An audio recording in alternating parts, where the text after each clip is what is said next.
16 olunyiriri lwabiri ne babatwala eri abalamuzi ne bagamba nti abantu bano basasamaza nnyo ekibuga kyaffe kubanga Abayudaaya era bayigiriza empisa ez'omuzizo ffe okuzikwatanga newankubadde okuzikolanga kubanga tuli Baruumi.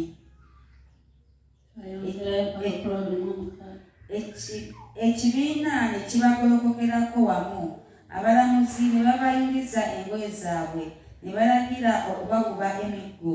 Bwe babakuba emiggo emingi ne babasindikira mu kkomera ne balagira omukuumi okubakuuma ennyo.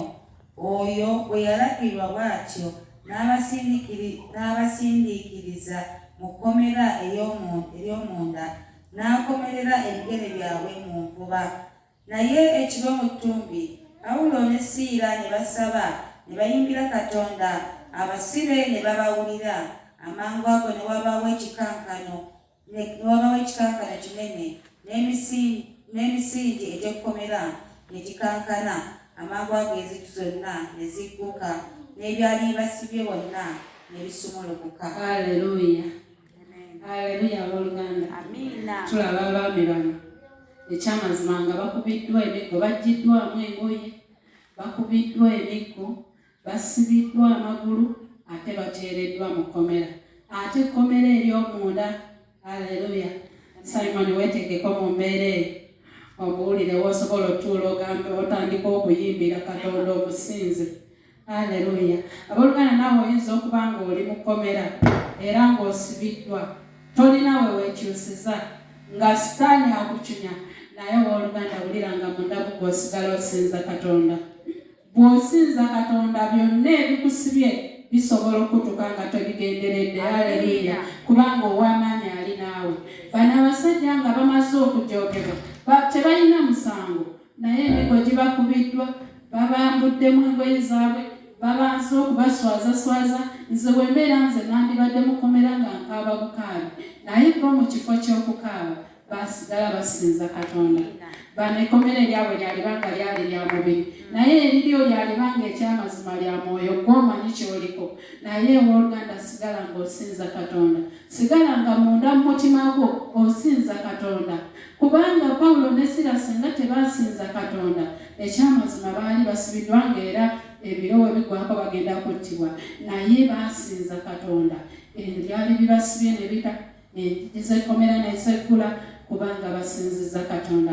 Abooluganda buli lw'osinza Katonda waliwo amaanyi ag'enjawulo, waliwo haga eri gye ŋŋambye nti bw'osinza Katonda n'omutima gwo nga mulongoofu, ng'oli bwerere empewo ekufuuwa, ng'okubiddwa emiggo ate ng'amagulu gasibiddwa bakusibye, naye n'osigala ng'osinza Katonda, ajja n'akuwa haga. Ate nzikiriza waba akuwa haga tewali kyayinza kulekako, aleka akufudde wa ddembe mu linnya erya Mukama waffe Yesu. Haleluya. Kati abooluganda tusinze Katonda. Buli lw'osinza Katonda akuviirayo, tosobola sigala kyekimu. Bw'osinza Katonda akka n'akola ku nsonga zo, bw'osinza Katonda abeerawo, byonna ebikutawaanya ne bibeera nga bitawaanya ye, era n'akusumulula mu linnya erya Mukama waffe Yesu. Abamu tuludde mu makomera, naye omwaka guno tutwale ssaddaaka ey'okusinza, tusinze Katonda n'obulamu bwaffe. Si nsonga ekkomera olimazeemu myaka emeka. Ekyamazima waliwo amakomera nga galudde ku bulamu bwaffe, naye wadde olimazeemu emyaka mingi, sinza Katonda tewali kiyinza mulema, era ajja kusumulula. Si nsonga osubiddwa myaka emeka, si nsonga oyita mu bizibu byenkana ki, Katonda waffe tewali kimulema. Bwe tunakkiriza nti Katonda waffe talina kimulema, tujja kumusinza ne bwe tuba nga tuli mu mbeera etya. Ne bwekikuba nga ekyokulya kigaanye, n'osigala ng'osinza Katonda, era olunaku lumu alikujjukira n'akuddizaawo. Haleluya. Nze njjukira waliwo olunaku lumu ekyamazima naye sirina ssente za kulya, naye nekwata ekkubo ne ngenda ku kyaki nga naye sirina wadde ekyokulya, ne nga saasiibye, naye ng'abantu ati basobola n'okukisuubirizaamu nti oyo talina kyakulya, naye kati ate sikyasobola sulanja kuba neweziba ziganye nja kudduka wamagulu okuganya nja kupaayo awo 5. Haleluya. Abooluganda lwakubadde nga tuyita mu kusoomoozebwa, tusigale nga tusinza Katonda. Kuba olwo nze nasinga n'okunyumirwa ku kyaki nga nsinza nga nzina nga neeyagala naye nga mpulira emirembe mu nze newankubadde nga waaliwo embeera mu bulamu bwange.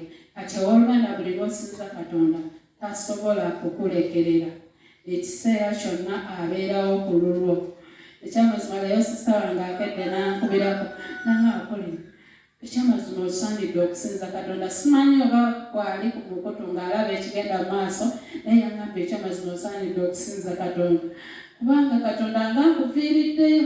Ffe abali ku kyeyo waliwo ebitulema okukola naye ate ndaba ng'ekyamazima Katonda akoze.